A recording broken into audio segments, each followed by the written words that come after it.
উত্তেজিত হবেন না। তিনি কি নবী নন? কে নবী নন? আমি মামলাটা সাজাচ্ছি। কি মামলা সাজাচ্ছেন? হ্যাঁ ভাই, হাসছেন হাসছেন, ভালো। Because I love you. আমি সর্বদা এই সুযোগটির জন্য আকাঙ্ক্ষিত ছিলাম, কারণ আমি সাধারণত আপনাকে ইউটিউবে অনুসরণ করি। আপনার সহকর্মীদের মধ্যে যেমন সাবির আলী, আহমেদ দিদাত, আপনি হলেন প্রধান ধর্মরক্ষক।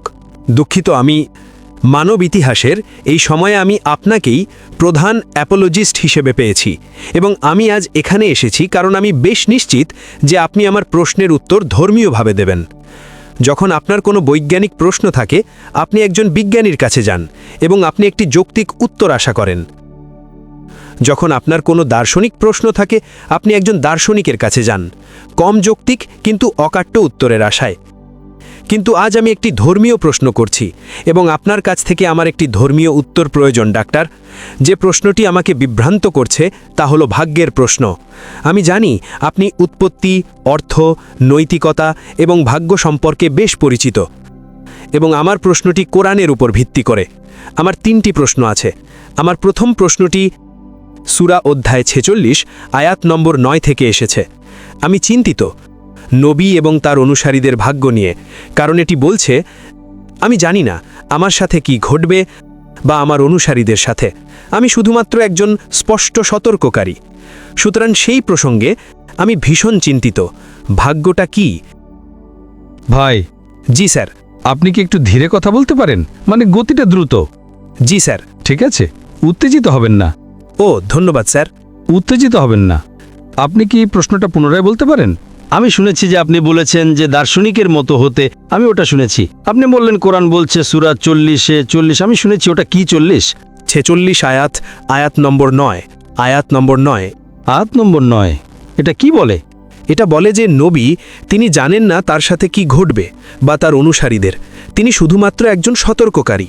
ঠিক, তিনি শুধুমাত্র একজন সতর্ককারী। আমার প্রশ্ন এখন সেখান থেকেই উদ্ভূত। ভাগ্য কি? নবী এবং তার অনুসারীদের? ভাই প্রশ্নটি জিজ্ঞেস করেছেন, তিনি সূরা আহকাফ অধ্যায় 46 আয়াত নম্বর 9 উদ্ধৃত করছেন। আমি শুধু যাচাই করছি তার অনুবাদ সঠিক কিনা। মাঝে মধ্যে মানুষ ভুল অনুবাদ করে। 46:9 এটি বলে, বলো আমি রাসূলগণের মধ্যে মৌলিক কিছু নই এবং আমি জানি না আমার সাথে কি করা হবে বা তোমাদের। আমি শুধুমাত্র তাই অনুসরণ করি যা আমার প্রতি ওহী করা হয়, এবং আমি একজন স্পষ্ট সতর্ককারী ছাড়া আর কিছু নই। হ্যাঁ স্যার। আপনার অনুবাদ এবং এটার মধ্যে পার্থক্য আছে। এখানে ভাগ্য শব্দটি উল্লেখ নেই। আমি কি এটা পড়তে পারি দয়া করে? আপনি কি পড়ছেন? অনুবাদটি। কে ওটা অনুবাদ করেছেন? আপনি কি আমাকে অনুবাদকের নাম দিতে পারেন? অনুবাদক? আমি শুধু মূলটা আরবিতে। আপনি কি আরবি বোঝেন? না, আমি আরবি বুঝি না। তো আমি যদি আরবিতে পড়ি সেটা আপনার কাছে দুর্বোধ্য মতো হবে, তাই না? আমি যদি আরবিতে পড়ি সেটা ঈশ্বরের বাণী। পুরো কোরআনে আরবি একই, বাইবেলের মতো নয় যেখানে বাইবেলের 2000 বিভিন্ন সংস্করণ আছে, মূল পাণ্ডুলিপি ভিন্ন। কোরআনে একটাই কোরআন আছে, কিন্তু অনুবাদ ভিন্ন হতে পারে। তাই আমি আপনাকে জিজ্ঞেস করছি কার অনুবাদ আপনি পড়ছেন। আপনি আমাকে বলছেন না। কাল আপনি বলবেন আমি সালমান রুশদির অনুবাদ পড়ব, তো আমি কি সেটা বিশ্বাস করব? আমার কাছে শুধু কোরআন আছে, আমি অনুবাদটা জানি না। এটা কি সাবির নাকি ইউসুফ আলীর? আপনি যদি না জানেন তার মানে আপনি গবেষণার লোক নন। আপনি গবেষণার লোক নন, আপনি একজন শিক্ষক। আপনি যদি একজন শিক্ষক হন এবং যদি আপনি না জানেন কে অনুবাদ করেছে, তবে এটা খুবই বাজে শিক্ষক, খুবই বাজে শিক্ষক। আপনি যদি কোনো বিষয় শেখাতে যান, আমি একজন মেডিকেল ডাক্তার, আমি একজন প্রচারক, আমি যদি বাইবেল থেকে উদ্ধৃতি দেই, আমি আপনাকে বলবো King James Version, New International Version, Douay Version, New World Translation. আমি আপনাকে বলে দেব আমি যা উদ্ধৃতি দেই আমি কিং জেমস ভার্সন থেকে উদ্ধৃতি দেই। বাইবেলে মূল পাণ্ডুলিপি ভিন্ন হয়, কোরআনে আরবি ভিন্ন হয় না, একই। কিন্তু যেহেতু আপনি আরবি জানেন না, আমরা অনুবাদের সাহায্য নিচ্ছি। আমি আপনাকে জিজ্ঞেস করছি কোন অনুবাদ? আপনি বললেন আমি জানি না। তো আপনি যদি না জানেন আপনি কিভাবে উদ্ধৃতি দিচ্ছেন? এটা কোরআন। এটা কোরআন নয়, কোরআন আরবিতে। কোরআন আরবিতে, ইংরেজিতে নয়। আপনি কি বুঝতে পারছেন? তো আপনি যদি কোনো অনুবাদ পান একজন অনুবাদকের যিনি সত্য নন, উদাহরণস্বরূপ আপনি বললেন আমি ডব্লিউ সেলের অনুবাদ করতে চাই। এখন সেল একজন খুবই অকাজের অনুবাদক। আপনি বুঝতে পারছেন তো? এই অনুবাদকরা কোরআনের ভুল অনুবাদ করেছে। আপনি বুঝতে পারছেন? তো আপনি যদি একটা ভুল অনুবাদ পান এবং মানুষকে বিভ্রান্ত করার চেষ্টা করেন, তবে আপনার ক্ষমা চাওয়া উচিত। তাই আপনি যদি অনুবাদকের নাম না জানেন, তার মানে আপনার গবেষণা খুবই দুর্বল। আমি যার কথা উল্লেখ করছি তিনি হলেন আব্দুল্লাহ ইউসুফ আলী। আপনি কি বুঝতে পারছেন? বুঝতে পারছি, আমি এখানে যা উদ্ধৃতি দিয়েছি তা হলো আব্দুল্লাহ ইউসুফ আলী। আপনি কি বুঝতে পারছেন? বুঝতে পারছি।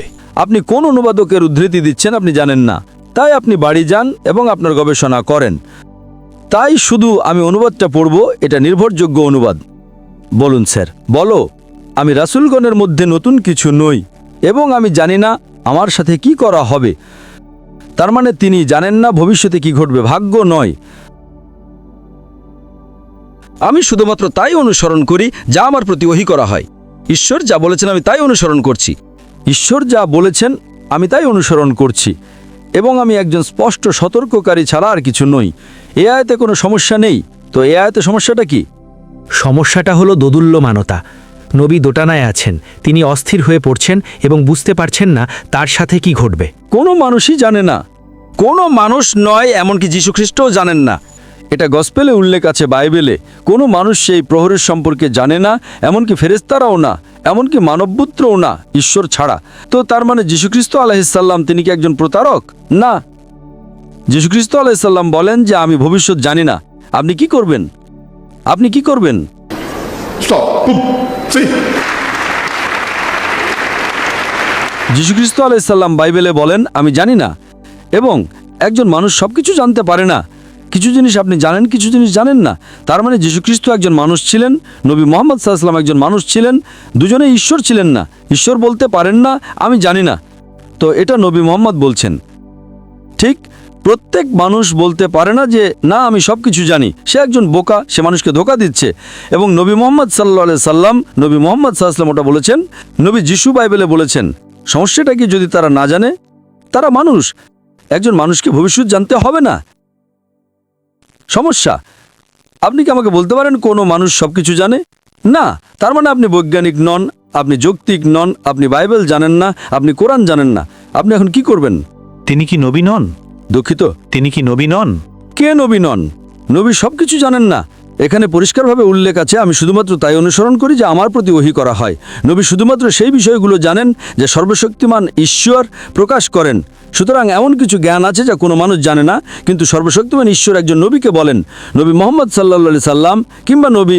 তো সেই জ্ঞান যা ভাই, আমি আপনার সাথে কথা বলছি, আমি আপনাকে উত্তর দিচ্ছি আর আপনি নিচের দিকে তাকাচ্ছেন আমি শুনছি স্যার। এবং আপনি অন্য কিছু পড়ছেন।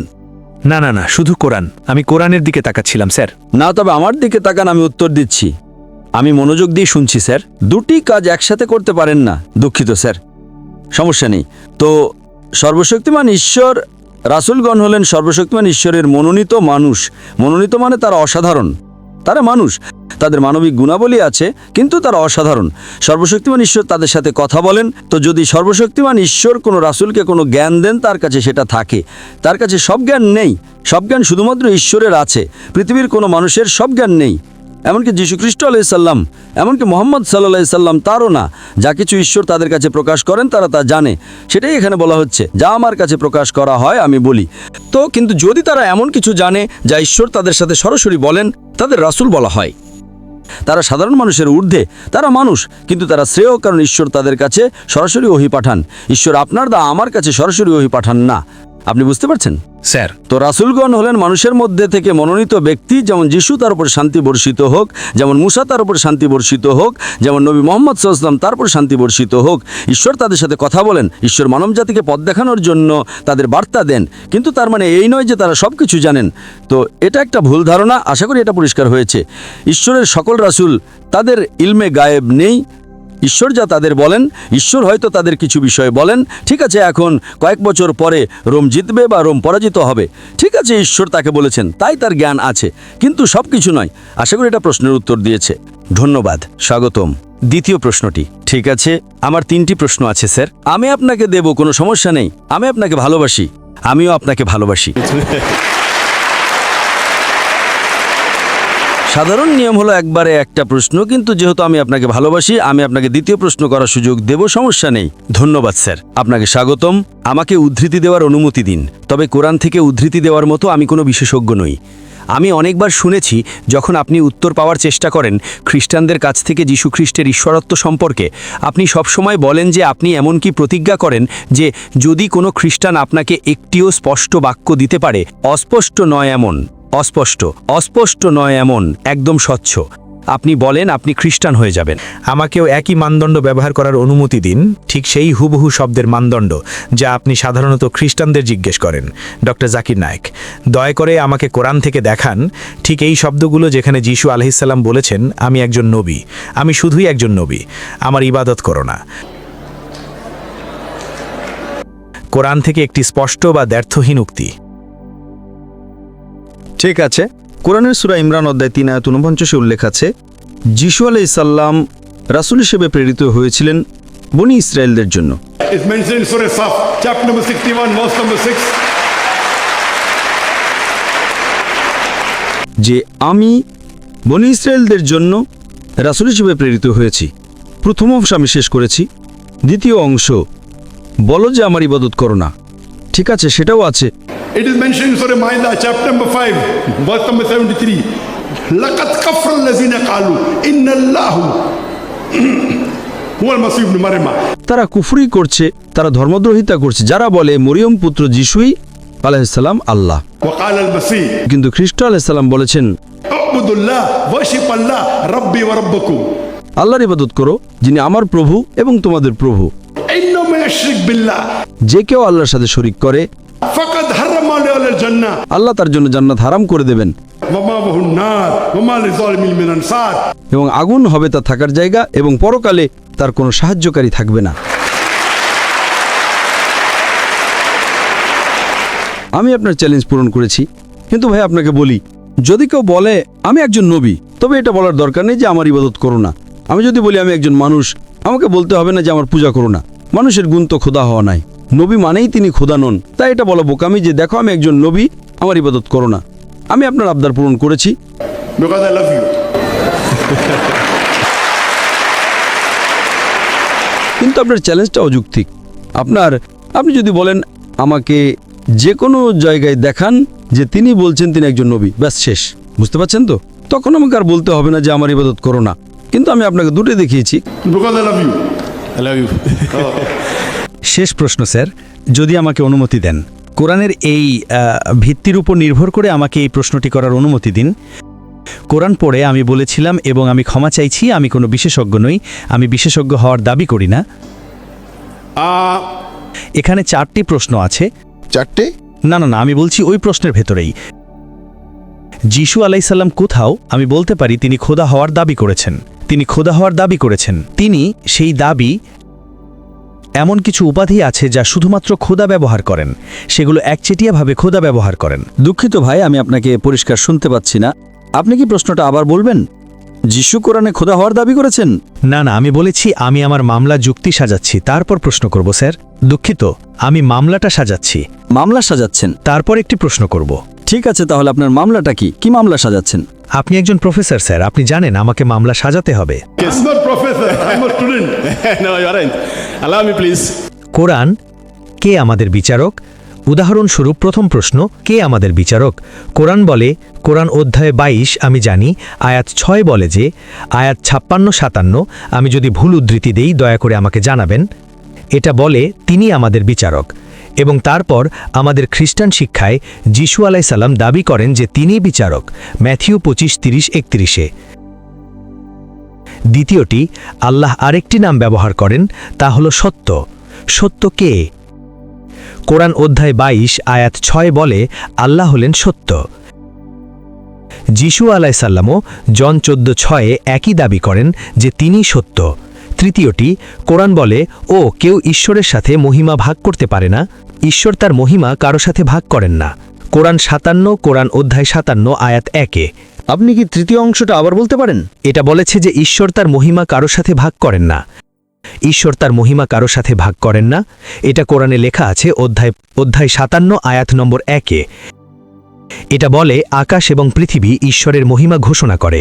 আপনি যখন ঈশাই বইয়ের 42 অধ্যায় 8 নম্বর আয়াত দেখেন, ইয়াহুয়ে বলেন, তিনি তার মহিমা কারো সাথে ভাগ করেন না, কিন্তু যিশু আলাইসাল্লাম জন 17:5-এ আসেন যে তিনি পিতার সাথে মহিমা ভাগ করছেন। চতুর্থটি, তারপর একটি প্রশ্ন করব, কে মৃতদের জীবিত করবে? এটা শুধুমাত্র আল্লাহই করেন। আপনি কি চতুর্থ প্রশ্নটা আবার বলতে পারেন? চতুর্থটি বলে, কে মৃতদের জীবিত করে? কোরআন অধ্যায় 22 আয়াত 7, আল্লাহই একমাত্র যিনি এটা করেন, এবং তারপর যিশু আলাইসাল্লাম দাবি করেন তিনিও মৃতদের জীবিত করেন। জন বইয়ের অধ্যায় 5 25-29। এখন প্রশ্ন হল, একজন সাধারণ নবী কি এটা দাবি করতে পারেন? ভাই একটি প্রশ্ন করেছেন, 4টি বিষয় তিনি দাবি করেছেন কোরআন থেকে এবং উত্তর দিচ্ছেন বাইবেল থেকে। যদি আপনি কোরআন থেকে উদ্ধৃতি দিয়ে কোরআন থেকে উত্তর দেন তবে তার গুরুত্ব থাকে, কারণ আমি এবং মুসলমানরা বিশ্বাস করি কোরআন ঈশ্বরের বাণী। আমি বাইবেলকে ঈশ্বরের বাণী বলে বিশ্বাস করি না। বাইবেল শব্দটা মূল শব্দ এসেছে বিবলস থেকে। আমার মতে বাইবেল কি? আমি বাইবেলের একজন ছাত্র। বাইবেলে সর্বশক্তিমান ঈশ্বরের কিছু কথা আছে, নবীদের কথা আছে, ঐতিহাসিকদের কথা আছে, আবার পর্নোগ্রাফিও আছে। পর্নোগ্রাফি উদাহরণস্বরূপ, যদি আমাকে পাবলিকের সামনে ইজিকিয়া 24:24 পড়তে বলেন, এবং এমনকি যদি আপনি $1 মিলিয়ন দেন, যদি আপনি ডাক্তার জাকিরকে বলেন বাইবেল 24:24 পড়ো, আমি $1 মিলিয়ন দেব, Not shilling, na? Million shilling, $1 million. সেটা 129 মিলিয়ন কেনিয়ান শিলিংয়ের সমান। যদি আপনি সেটা আমাকে দেন, আমি পড়ব না। অন্যরা হয়তো আপনি পড়তে পারেন, আমি পারবো না, কারণ এটা পর্নোগ্রাফি। আমি যদি বিশাল সমাবেশে পর্নোগ্রাফি পড়ি, আমি পাপী হব। আমি $1 মিলিয়ন নিয়ে পাপী হতে চাইব না। তাই বাইবেল একটা মিশ্রণ। না স্যার। যদিও কোরআন থেকে উদ্ধৃতি দিচ্ছেন যা ঈশ্বরের বাণী, এবং উত্তর দিচ্ছেন আমার একটা বই থেকে যাতে পর্নোগ্রাফির মিশ্রণ আছে। যাই হোক, আমি উত্তর দেব। যেহেতু আমি একজন ছাত্র, আমি উত্তর দেব। আপনার প্রথম প্রশ্ন, কোরআন বলছে আল্লাহ বিচারক। হ্যাঁ, তো যে কেউ বিচারক হলেই কি খোদা হয়ে যায়? কেনিয়াতে কতজন বিচারক আছেন? কেনিয়াতে কতজন বিচারক আছেন? অন্তত 100-200, ঠিক? তারা সবাই কি খোদা হয়ে যান? হ্যাঁ, কিছু তো আছে। আল্লাহ কি বলছেন? Maliki yawmiddin. বিচার দিবসের বিচারক, এবং যীশু খ্রিস্ট আলাইহিসসালাম বিচার দিবসের বিচারক নন। বিচারক, আমি যদি কোনো মামলা শুনি, যদি দুজন মানুষ মারামারি করে, আমি রাখি, আমি মাঝখানে হাসি এবং একটা রায় দিই, আমি বিচারক হয়ে যাই। আমি কি খোদা হয়ে যাই? ওটা আপনার বোকামির বোঝাপড়া। কতজন বিচারক? আপনি জানেন কেনিয়াতে কতজন বিচারক আছেন? অন্তত 500 বিচারক, ঠিক না? অনেক আছে। অনেক মানে তারা সবাই খোদা হয়ে যায়? হ্যাঁ ভাই, হাসছেন, ভালো, এটা ভালো লক্ষণ। তার মানে আপনি আপনার ভুল বুঝতে পেরেছেন। প্রথম উত্তর দেওয়া হলো। দ্বিতীয় প্রশ্নে আপনি বললেন যে আল্লাহ হলেন সত্য। ঠিক আছে, 2+2 = 4। ভাই আমি বলছি, জাকির কি সত্যবাদী নাকি না?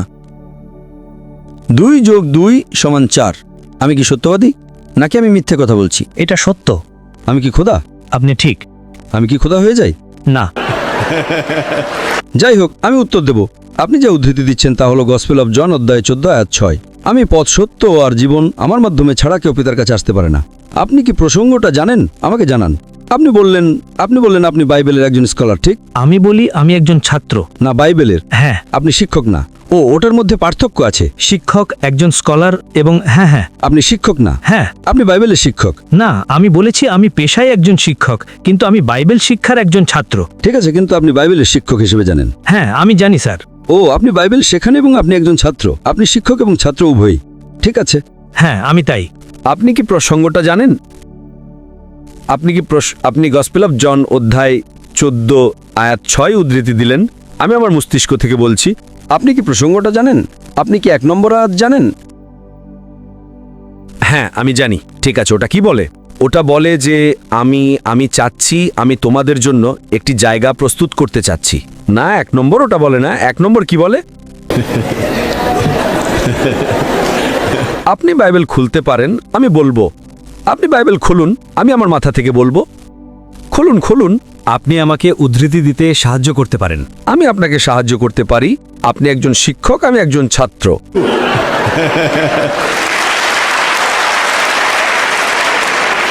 না, মাঝে মধ্যে ছাত্র শিক্ষককে সাহায্য করে। প্রসঙ্গ জানতে হলে আপনাকে 1 নম্বর আয়াতে যেতে হবে। গসপেল অফ জন অধ্যায় 14 আয়াত 1 বলে, যীশু খ্রিস্ট আলাইহিস সালাম বলেন, যদি তোমরা বিচলিত হইও না। যদি তোমরা ঈশ্বরে বিশ্বাস করো, তবে আমাতেও বিশ্বাস করো। ওটা আয়াত 1। এটা চলতে থাকে, আমার পিতার বাড়িতে সেখানে আমার পিতার প্রাসাদে অনেক কক্ষ আছে। যদি তা না হতো আমি তোমাদের বলতাম না। পরের আয়াত, আমি সেখানে যাই তোমাদের জন্য একটি স্থান প্রস্তুত করতে, কারণ আমি যেখানে যাই তোমরা জানো। Then Thomas comes. তারপর থমাস আসে, আয়াত 4, তোমরা জানো আমি কোথায় যাই। থমাস, আপনি থমাসকে চেনেন? হ্যাঁ, আমি তাকে চিনি। থমাস আয়াত 5 বলে, আমি জানি না তুমি কোথায় যাও, আমাকে পথ দেখাও। তখন যীশুখ্রিস্ট আলাইহিস সালাম বলেন, আয়াত 6, গসপেল অফ জন অধ্যায় 14, আমি পথ, সত্য এবং জীবন, কেউ আমার মাধ্যম ছাড়া পিতার কাছে আসতে পারে না। আমি এটার সাথে একমত। প্রতিটি নবী তার সময়ে তিনি ছিলেন পথ, সত্য এবং জীবন। ওই নবীর মাধ্যম ছাড়া কেউ ঈশ্বরের কাছে আসতে পারত না। মুসা আলাইহিস সালামের সময়ে মুসা আলাইহিস সালাম ছিলেন পথ, সত্য এবং জীবন। মুসা আলাইহিস সালামের মাধ্যম ছাড়া কেউ ঈশ্বরের কাছে আসতে পারত না। যিশু আলাইহিস সালামের সময়ে আমরা 100% একমত, তিনি ছিলেন পথ, সত্য এবং জীবন। কেউ সর্বশক্তিমান ঈশ্বরের কাছে আসতে পারত না যীশুখ্রিস্ট আলাইহিস সালামের শিক্ষার পথ ছাড়া। আজ নবী মুহাম্মদ সাল্লাল্লাহু আলাইহি সাল্লামের সময়ে নবী মুহাম্মদ সাল্লাল্লাহু আলাইহি সাল্লাম হলেন পথ, সত্য এবং জীবন। মুহাম্মদ সাল্লাল্লাহু আলাইহি সাল্লামের শিক্ষার মাধ্যম ছাড়া কেউ সর্বশক্তিমান ঈশ্বরের কাছে আসতে পারে না। প্রতিটি রাসূল তার সময়ে তিনি ছিলেন পথ। সমস্যা কোথায়? What is the problem? তিনি কোথায় বলছেন আমি খোদা? সমস্যাটা কি? দ্বিতীয়টার উত্তর দেওয়া হলো। তৃতীয় উত্তর দেওয়া হয়েছে কি না? এমনকি আমি সত্য কথা বলি, তাই বলি কি আমি খোদা হয়ে যাই? না। প্রশ্ন নম্বর 3, কেউ ঈশ্বরের মহিমা ভাগ করতে পারে না। ঠিক, সত্য স্যার, কেউ ভাগ করতে পারে না যতক্ষণ না ঈশ্বর কাউকে দেন। যদি ঈশ্বর তার ক্ষমতা দেন, তার ক্ষমতার অংশবিশেষ, উদাহরণস্বরূপ মৃতকে জীবিত করা, ওটা পরের প্রশ্ন বা যাই হোক, ঈশ্বর অলৌকিক কাজ করেছেন। আপনারা জানেন মুসা আলাইহিস সালাম সাগর ভাগ করেছিলেন। কে করেছিলেন? মুসা আলাইহিস সালাম করেছিলেন। মুসা আলাইহিস সালাম সাগর ভাগ করেছিলেন। কে করেছিল? মুসা। তিনি শক্তিশালী ছিলেন? তার কি ঈশ্বরের ক্ষমতা ছিল? ঈশ্বর মুসা আলাইহিস সালামের মাধ্যমে একটি অলৌকিক কাজ করেছিলেন। আপনি কি বুঝতে পারছেন? আপনি বুঝতে পারছেন কি না?